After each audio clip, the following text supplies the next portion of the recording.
আসসালামু আলাইকুম। পরিসংখ্যান দ্বিতীয় পত্র ক্র্যাশ কোর্সের আজকের ক্লাসে সবাইকে স্বাগতম। আজকের ক্লাসে আমরা পড়ব হইতেছে পরিসংখ্যান দ্বিতীয় পত্র প্রথম অধ্যায় সম্ভাবনা নিয়ে। গত ক্লাসে আমরা সম্ভাবনা থেকে বিভিন্ন ধরনের ডেফিনিশন আর হইতেছে দু একটা ঘটনার বিভিন্ন ধরনের সূত্র সম্পর্কে জানছি। সূত্রগুলা ছিল হইতেছে বর্জনশীলের জন্য, অবর্জনশীলদের ঘটনার জন্য, তারপর হচ্ছে স্বাধীন ঘটনার জন্য এগুলো ছিল। এখন আমরা আজকে চেষ্টা করব সেই রিলেটেড কিছু এক্সাম্পল সলভ করতে।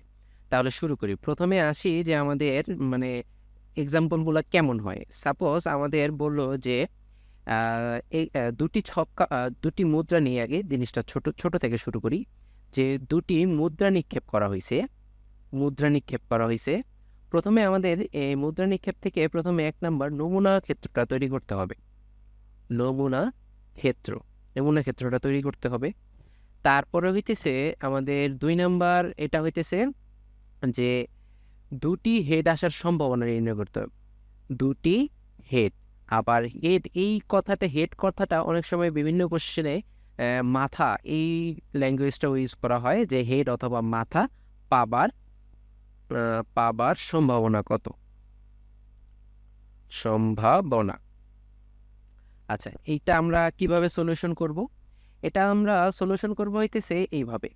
আমাদের সম্ভাবনার সূত্রটা কি ছিল? সম্ভাবনার সূত্রটা ছিল হইতেছে সম্ভাবনা, এটা সূত্র ছিল হইতেছে অনুকূল ঘটনা। অনুকূল ঘটনা মানে যেটা আমাদের ফেভারে কাজ করে। আর হইতেছে মোট সম্ভাব্য ঘটনা। মোট সম্ভাব্য ঘটনা মানে ওই দৈব পরীক্ষণে যতগুলা ঘটনা ঘটা সম্ভব সেটাকে আমরা বলবো হইতেছে মোট সম্ভাব্য ঘটনা। আর অনুকূল ঘটনা হইতেছে যেটা আমাদের ফেভারে কাজ করবে সেটা হইতেছে আমাদের অনুকূল ঘটনা। এখন আমাদের এখানে পরীক্ষাটা কি হয়েছে? এখানে ২টা মুদ্রা নিক্ষেপ হয়েছে। এখন মুদ্রা নিক্ষেপ ২টি মুদ্রা নিক্ষেপের ক্ষেত্রে আমাদের যেই নমুনা ক্ষেত্রটা আছে, নমুনা ক্ষেত্রটা কেমন হয়? নমুনা ক্ষেত্রটা হয় হইতেছে এরকম যে আমরা যদি সাপোজ আমরা প্রথমে একটা যদি আমরা মুদ্রা নিক্ষেপ করি তাহলে সেখানে আমাদের হেড অথবা টেল এই দুইটার যে কোনো একটা আসে। তাহলে এটা ধরলাম আমরা ১ নাম্বার মুদ্রাটা নিক্ষেপ করছি। তাহলে ১ নাম্বার মুদ্রা নিক্ষেপ করলে আমরা জানি হেড আসে অথবা টেল আসে। এই ২টা ঘটনা আসে। ঠিক সেম ভাবে আমরা যদি দ্বিতীয় মুদ্রাটাও নিক্ষেপ করি তাহলে এখানেও আমাদের হেড আসবে অথবা টেল আসবে। এখন এই ২টা মুদ্রা যদি আমরা একত্রিত করে দেই তাহলে যেই ঘটনাটা পাবো এটা হইতেছে ২টা মুদ্রা একত্রে নিক্ষেপ করলে যে ঘটনাটা আসে। তাহলে ২টা মুদ্রা একত্রে নিক্ষেপ করলে এখানে আমরা এখান থেকে এইচ, এখান থেকে এইচ, তাহলে এখানে হবে এইচ এইচ। এখান থেকে টি, এখান থেকে এইচ, এখানে হবে এইচ টি। এখান থেকে এইচ, এখান থেকে টি, এখানে হবে টি এইচ। এখান থেকে টি, এখান থেকে টি, তাহলে এখানে হবে টি টি। মানে এই ৪টা ঘটনা আমরা ২টা মুদ্রা একত্রে নিক্ষেপ করলে পাবো। তাহলে সুতরাং আমাদের যে নমুনা ক্ষেত্রটা, নমুনা ক্ষেত্র সেটা হইতেছে মানে এটাকে আমরা নমুনা ক্ষেত্র বলি অথবা নমুনা ক্ষেত্রকে আমরা এভাবেও লিখতে পারি যে এখানে ঘটনা ৪টা কি কি? H H, H T, T H আর হইতেছে টি টি। মানে এই ঘটনাগুলোকে যদি আমরা একটু এক্সপ্লেইন করি বা বর্ণনা দিই কেমন? এখানে হইতেছে আমাদের প্রথম মুদ্রাও হেড আসছে, দ্বিতীয় মুদ্রাও হেড আসছে। প্রথম মুদ্রায় হেড আসছে, দ্বিতীয় মুদ্রায় টেল আসছে। প্রথম মুদ্রায় টেল আসছে, দ্বিতীয় মুদ্রায় হেড আসছে। প্রথম মুদ্রায় টেল আসছে, দ্বিতীয় মুদ্রায়ও টেল আসছে। এইরকম হইতেছে এইখানের ঘটনাগুলো। এখন আমরা এখানে দেখতে পারতেছি যে মোট ঘটনা কয়টা এখানে? মানে এখানে তো সকল ঘটনাই এখানে আছে। তাহলে এখানে দেখতে পারতেছি যে সুতরাং মোট ঘটনা আমরা দেখতে পারতেছি ৪টা। তাহলে আমাদের যেই সূত্রটা আছে সম্ভাবনার সূত্র সেখানে মোট সম্ভাব্য ঘটনা সেটার ভ্যালু আমরা পেয়ে গেছি ৪। এখন আমরা কি চাইতেছি? আমরা চাইতেছি যাতে আমাদের এই যে নমুনা ক্ষেত্র আঁকতে বলছিল আমাদের নমুনা ক্ষেত্র আঁকা বা লিখা শেষ। এখন আমাদের দরকার কি?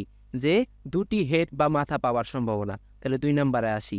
২টি হেড পাওয়ার সম্ভাবনা। ২টি হেড পাওয়ার পাবার সম্ভাবনা। সম্ভাবনা। আমরা যদি এই কথাটা এত বড় করে না লিখে একটু ছোট করে লিখতে চাই তাহলে এটাকে আমরা এইভাবে লিখতে পারি। পি লিখতে পারি। পি মানে হইতেছে প্রবাবিলিটি বা সম্ভাবনা। প্রবাবিলিটি অফ 2H মানে ২টা হেড আসবে তার ঘটনা। এখন এখানে আমাদের কি এটা তো আমরা প্রবাবিলিটি মানে সম্ভাবনা নির্ণয় করতেছি। সম্ভাবনার সূত্র কি ছিল? মোট সম্ভাব্য ঘটনা নিচে। মোট কয়টা ঘটনা আছে? মোট ঘটনা আছে ৪টা। তাহলে এখানে আমরা নিচে বসাইলাম ৪। আর উপরে আমাদের কি হবে? উপরে হইতেছে আমাদের অনুকূল ঘটনা মানে যেটা আমাদের ফেভারে কাজ করবে। আমরা কি চাইতেছি? আমাদের ২টা হেড আসুক। এখন ২টা হেড আসছে, ২টাই হেড আসছে। এমন ঘটনা এখানে কয়টা? এই যে এখানে এমন ঘটনা কিন্তু একটাই যে এই একটা ঘটনা যে এখানে আমাদের দুইটাই হেড আসছে। এর অন্যান্য ঘটনাগুলোতে একটা আসছে অথবা হেড আসে নাই, মানে দুইটাই হেড আসছে এমন ঘটনা একটা। তাহলে আমাদের অনুকূল ঘটনা 1। তাহলে যে 1/4 অথবা এটাকে যেন যদি আমরা দশমিকে লিখি তাহলে 0.25। তাহলে যে অ্যান্সারটা পাইলাম এইটাই হইতেছে আমাদের দুটি হেড পাওয়ার সম্ভাবনা। তাহলে এইভাবে হইতেছে আমরা সম্ভাবনাগুলো নির্ণয় করে থাকি।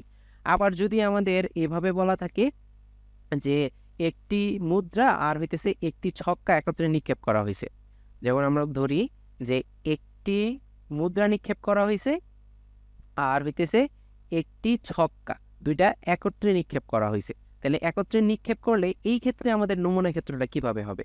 তাহলে আমরা নেই একটা, যদি প্রথমে নেই একটি ছক্কা নিলাম, ছক্কা। একটি ছক্কাতে কি কি আসতে পারে?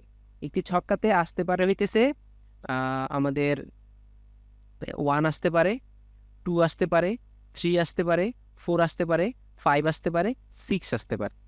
এই 6টা জিনিস আসতে পারে একটি ছক্কা নিক্ষেপের ক্ষেত্রে। আবার যদি আমরা একটা মুদ্রা নেই, মানে এই পাশে আমরা ছক্কা নিলাম, নিচ বরাবর যদি আমরা মুদ্রাটা নেই, তাহলে মুদ্রায় আমাদের কি কি আসতে পারে? মুদ্রায় আমাদের যেহেতু একটা মুদ্রা, সেহেতু মুদ্রায় আমাদের হেড অথবা টেল আসতে পারে। এই দুইটাই আমাদের আসতে পারে। তাহলে এই নমুনার ক্ষেত্রে আমরা কিভাবে নির্ণয় করব? জাস্ট আগের মতোই আমরা এরকম ঘর করে এই দুইটাকে মিক্সড করে দিব। তাহলে যে ঘটনাগুলো পাবো সেটা হইতেছে আমাদের একটা মুদ্রা আর হইতেছে একটা ছক্কার জন্য নমুনা ক্ষেত্র। কেমন? এখান থেকে ওই যে 1, এখান থেকে h, 2h, 3h, 4h, 5h, 6h, তারপরে এখানে কত পাবো? 1t, 2t, 3t, 4t, 5t, 6t। তাহলে মোট আমরা এখানে 12টা ঘটনা পাবো। এখন আমাদের যদি বলে এখান থেকে যে মুদ্রায় জোর এবং ছক্কায়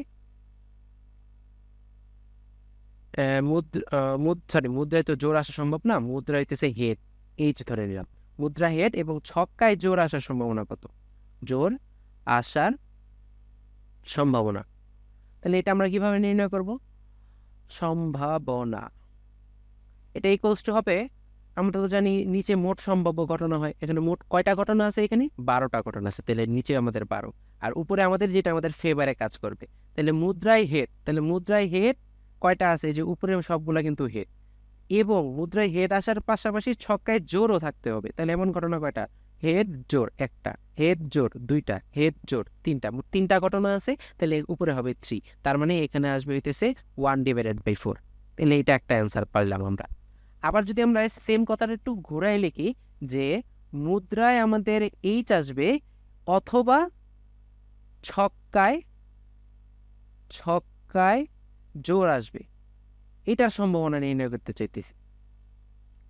সম্ভাবনা, আচ্ছা, এটার জন্য যদি আমরা নির্ণয় করতে চাই তাহলে এটা কিভাবে? এখানে আমরা নিচে তো আমার সম্পূর্ণ মানে 12টা ঘটনা, সম্পূর্ণ 12ই হবে।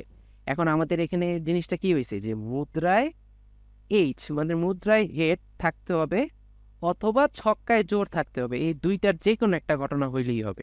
তাহলে মুদ্রায় হেড আছে কোন কোন ঘরে? এই যে 1, 2, 3, 4, 5, 6, এই 6টা ঘটনায় আছে। আর ছক্কায় জোর, আচ্ছা ছক্কায় জোর আছে কোন কোন জায়গায়? এই যে এইখানে আছে, এইখানে আছে, এইখানে আছে, এখানে আছে, এইখানে আছে আর এইখানে আছে। এখন আমরা কি এগুলো দুইবার করে কাউন্ট করবো? না, যেগুলো একবার কাউন্ট করে ফেলছি তো করে ফেলছি, যেগুলো করি নাই সেগুলো করব। যেমন মুদ্রায় হেড আছে এই 6টা ঘটনায়, আর এর ব্যতীত ছক্কায় জোরও আছে এই 3টা ঘটনায়। তাহলে মোট ঘটনা কয়টা হলো? 9টা।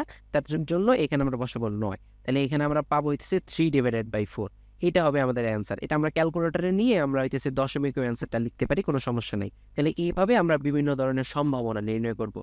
এরপর আসি হইতেছে আমরা যদি 2টা ছক্কা একসাথে নিক্ষেপ করি, তাহলে 2টা ছক্কা যদি একসাথে নিক্ষেপ করি তাহলে ওইটার ক্ষেত্রে আমাদের নমুনা ক্ষেত্রটা কেমন হবে? আচ্ছা, আমরা এখানে নেই যে এটা হইতেছে প্রথম ছক্কা আর এইটা হইতেছে আমাদের দ্বিতীয় ছক্কা।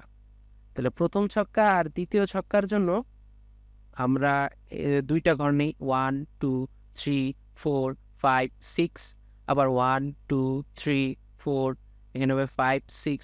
এরপর যদি আমরা এগুলাকে মিক্সড করে দেই এইভাবে, তাহলে এখানে আমরা প্রত্যেকটার জন্য এক একটা জোড়া পাবো। তাহলে এই জোড়াটাই হবে হইতেছে আমাদের প্রাপ্ত নমুনা ক্ষেত্র, মানে প্রত্যেকটার ভ্যালুটা। এই যে এই একটা লাইন, এই একটা লাইন, এই একটা লাইন, আর হইতেছে এই একটা লাইন। এখানে আমরা দেখব এখানে 1 আসতেছে 1,1, 2,1, 3,1, 4,1, মানে এটা আগে লিখবো না এটা পরে লিখবো, একটা লিখলেই হয়। এভাবে আমরা এখানে মোট 36টা ঘটনা পাবো। তাহলে এখান থেকে আমরা বিভিন্ন ধরনের সম্ভাবনা বের করতে পারবো। মোট সম্ভাব্য ঘটনা জানি, বিভিন্ন ঘটনা আমরা এখানে গিয়ে বের করতে পারবো। এই রিলেটেড আজকে জানলাম যে আমরা সম্ভাবনার বিভিন্ন ম্যাথ কিভাবে আসে। এই ছক্কা এবং মুদ্রা নিক্ষেপের ঘটনা আমরা বর্জনশীল এবং অবর্জনশীল বা স্বাধীন ঘটনার ক্ষেত্রে কিভাবে ব্যবহার করব, এটা হইতেছে আমরা নেক্সট ক্লাসে জানবো। তাহলে সবাইকে ধন্যবাদ। আসসালামু আলাইকুম।